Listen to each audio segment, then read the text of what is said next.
올해로 42주기를 맞은 5.18 민주화운동. 이 땅에 민주주의의 이정표를 세운 평화와 인권의 상징입니다. 하지만 여전히 거짓된 말과 왜곡된 시선들은 그날의 진실을 가리려고 합니다. 핵심 책임자들은 아무런 고백도 사과도 없이 세상을 떠나고 있는 상황. 또 다른 목격자인 계엄군의 증언이 절실합니다. 이 사람들의 기억과 증언, 제보 내용이 아주 결정적인 지금 그 단서들을 제공하고 있습니다. 5.18의 진실을 알리기 위해 나선 진상규명조사위원회. 잊고 싶었던 그날의 기억을 더듬는 계엄군의 증언. 그들의 이야기를 들어봅니다.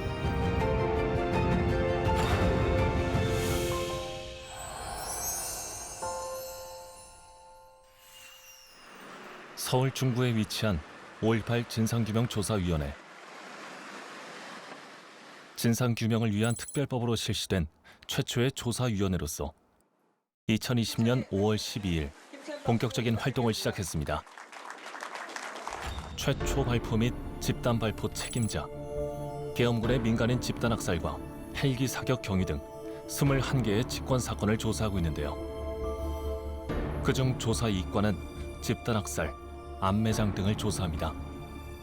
조사 이과는 크게 5가지의 과제에 집중을 하고 있는데요. 광주를 다른 지역으로부터 고립시키는 차단 작전 과정에서 민간인 집단 학살이 광범위하게 벌어졌는데 이 사건들에 대해서 실체를 정확하게 확인하는 것, 이 암매장된 시신들의 유해를 발굴하고 조사해서 행방불명자의 소재를 확인하는 것, 계엄군들이 겪고 있는 트라우마에 대해서도 좀 조사를 하고 있고 경찰들의 피해까지를 포함해서 총 5개의 과제를 지금 수행을 하고 있습니다. 지난 2년 동안 조사 이과는 철저한 조사와 교차 검증을 통해 암매장 시신의 소재 확인, 민간인 학살 재구성 등의 성과를 거뒀는데요.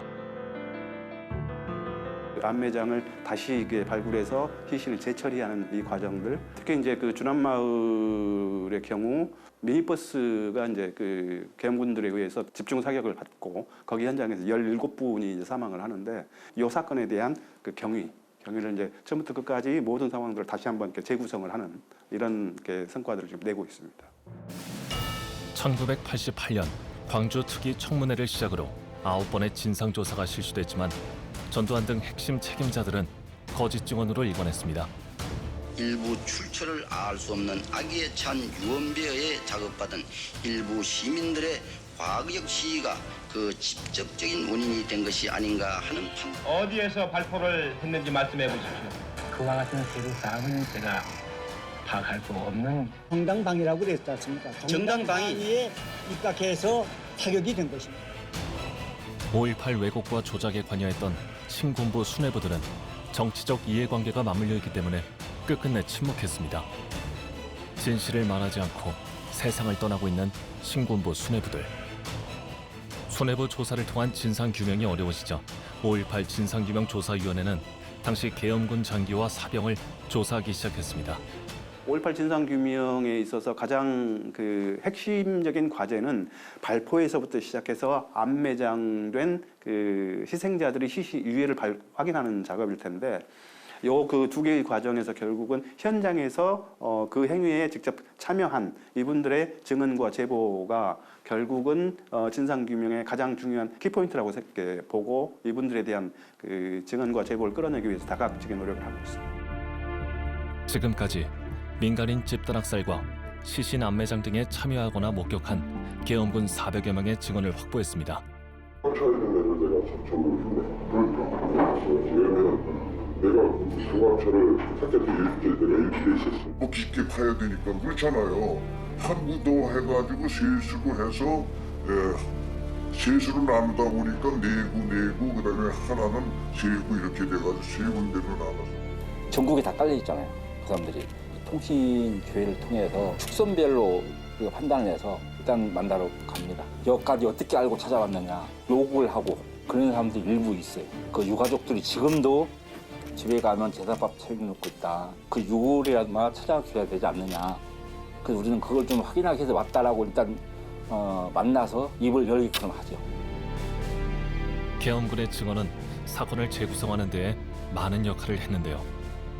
희생자가 암매장된 위치와 시신 재처리 과정에 대한 증언을 확보해 민간인 집단학살 사건의 진상을 규명할 수 있었습니다.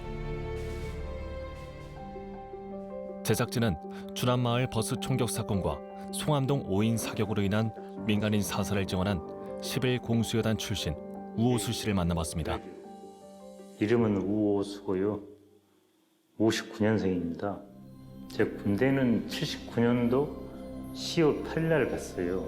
오후에 비행기 타고 갑자기 내려와가지고 조선대학교 있다 그날 하룻밤 자고 그 다음도 이제 금남로 쪽으로 투입이 됐던 거죠.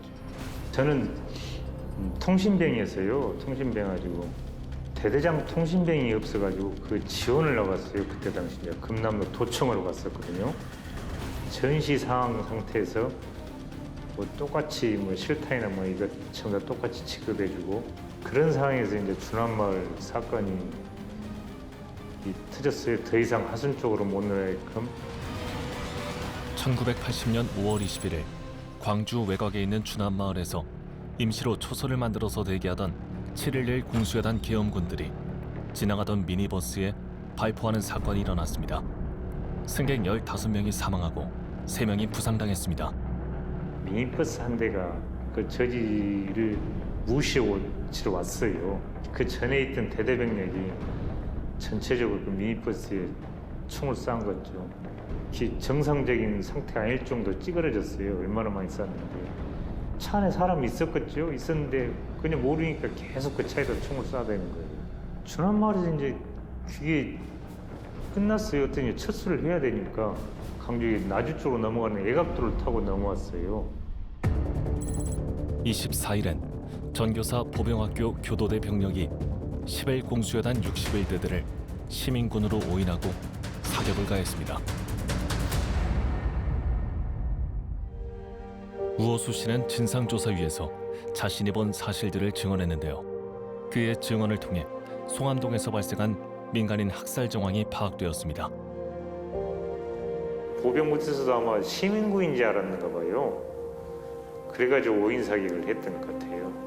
하도 총을 쏘니까 너도 다 총을 쏘는 거예요. 그때 상황이 끝나면서 아마 군인들도 많이 사망했지만 민간인도 많이 사망한 걸 거예요. 또 안타까운 것은 총에 맞아가지고 뇌악화에다 이렇게 시민군 한 명 이렇게 싣고 하는데 참. 시간이 지나도 잊히지 않는 충격적인 사건들. 다시 꺼내기조차 힘든 기억이지만 증언에 나선 이유는 무엇일까요? 그것이 한 30년 이상 지났잖아요. 우리 민주화를 위해서 상당히 희생하신 분들이 많은데 진상을 좀 다 알고 지는 것이 좋겠는데 뭐 섣불리 이렇게 탁 나와서 증언해 줄 사람이 얼마나 있을까. 없을 것 같아서 저라도 한번 얘기해 주고 국민들이 좀 더 알고 생각할 기회가 되지 않을까 생각해서. 80년 5월 그날의 진실을 목격한 수많은 계엄군들. 그들의 목소리가 절실한 상황이지만 죄책감에 괴로움에 침묵하는 이들이 많습니다. 꼭 해야 되나 그런 망설임도 많이 가졌었는데 뭐 떳떳하지를 않으니까 별로 이제 회피하고 싶은 마음들이 많이 생겼죠. 제 역시도 그래요. 제대하고 나서도 이제 총소리만 나면은 그 대상들이 깜짝깜짝 떠오르고 이렇게 무서움증이 들어가고 그러더라고요. 어떻게 보면은 광주의 피해자들 입장에서 볼 때는 이분은 영원히 가해자거든요. 근데 또 한편으로 보면은 이분들은 국가의 명령에 의해서 이 일을 할 수밖에 없었던 군인이기 때문에 수행해야 했던 한편으로는 또 피해자도 될 수 있거든요. 그러니까 이 증언들을 끌어내기 위해서는 이분들을 또 계엄군들을 설득도 해야 되고 그다음에 만나가지고 한 번에 만나서 되는 경우도 없고요. 이제 이런 과정에서 이제 자연스럽게 라포가 형성되고 그분이 마음을 좀 열어야 되고. 일평생 트라우마를 안고 살아가는 계엄군. 국가 폭력의 또 다른 피해자이기도 한데요. 5.18 진상규명조사위원회는 올해 증언과 치유라는 프로그램을 진행하는데요. 계엄군의 트라우마를 치유하고 더 많은 증언을 독려할 계획입니다. 국가가 이분들을 어떻게 보면 케어를 해야 되고 아픔을 안아줘야 되고 치유를 해줘야 된다. 이분들이 원하신다고 그러면은 이제 정신과 의사분도 프로젝트에 참여를 하시고요.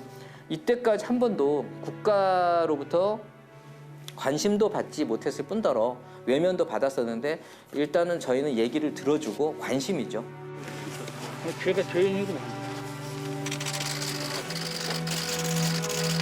같이 화해를 시키는데 지금 저는 그래요. 이 우리 선생님 같이 이렇게 용기를 내서 감사드려요. 그리고 또 역시 우리 선생님도 40년 얼마나 피감하시다고. 5월의 진실을 밝히고 진정한 용서와 화해로 나아가기 위해선 더 많은 계엄군들의 증언이 필요합니다. 그 입증을 하려면 가해 당사자가 특정이 돼야 되고 그 특정된 가해 당사자들의 인정 진술이 필요하고 조금 더디고 시간이 걸리더라도 많은 계엄군들의 이야기를 통해서 그런 것들을 확인하고 그럼에도 불구하고 단 하나의 사건이라도 명확하게 정리를 하려면 그런 조사 과정은 저는 필수적으로 필요하다고 생각을 합니다. 40년간 처참한 기억이 삶을 짓눌렀던 오호수 씨. 큰 결심 끝에 용기 낸 증언으로 진정한 용서를 구합니다.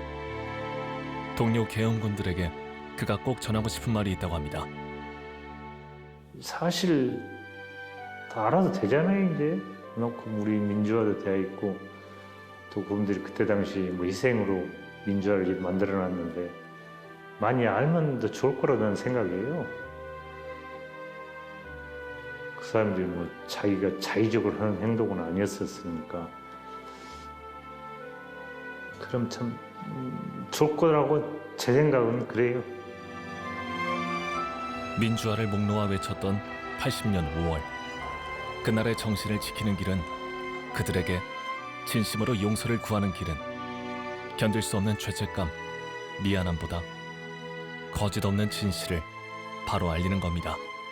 여전히 5.18 민주화운동 왜곡과 폄하가 계속되는 상황에서 5.18의 가치를 다시 한번 바로잡을 수 있는 증언이 진상규명의 시작입니다.